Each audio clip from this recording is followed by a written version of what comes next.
Clean Nashik हा फक्त slogan न राहता हा रियालिटीमध्ये कसा येऊ शकतो त्याबद्दल काय सांगाल? अवेअरनेस टू ॲक्शन हा जो गॅप आहे तो जो कमी झाला आणि आपण बोलणं कमी आणि ॲक्शन मोडवरती जास्त गेलो तर क्लीन नाशिक ही स्लोगन नाही राहणार, ती रियालिटी होऊ शकते.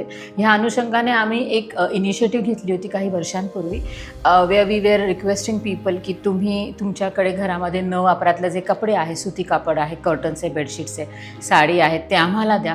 आम्ही त्याच्या बॅग्स बनवू आणि त्या सिटीमध्ये जे प्लास्टिकच्या बॅग्स वापरल्या जातात बाजारपेठांमध्ये त्या आम्ही रिप्लेस करू. सो आम्हाला खूप चांगला रिस्पॉन्स मिळाला त्याला. So this is the initiative ज्याच्यामध्ये तुमच्याकडे असलेलं न वापरातलं कापड त्याला योग्य डिरेक्शन मिळाली, त्याच्या बॅग्स बनल्या.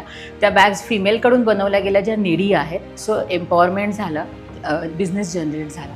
So it was a circle ज्याच्यामध्ये ह्या गोष्टी केल्या गेल्या. बट सगळ्यात इम्पॉर्टंट की फॅक्टर त्याच्यामध्ये होता की मेन म्हणजे कन्सिस्टन्सी आणि कलेक्टिव्ह एफर्ट.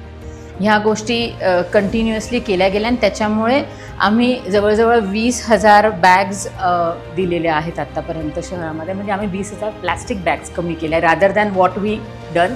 सो हे सगळे एफर्ट्स जर सगळेजण इन्व्हॉल्व झाले, संपूर्ण नाशिक याच्यामध्ये इन्व्हॉल्व झालं, कलेक्टिव्ह एफर्ट्स आले तर मग आपण नक्कीच बदल बघू आणि क्लीन नाशिक हे स्लोगन न राहता हे ॲक्च्युअल तुम्हाला रियालिटी म्हणून दिसेल.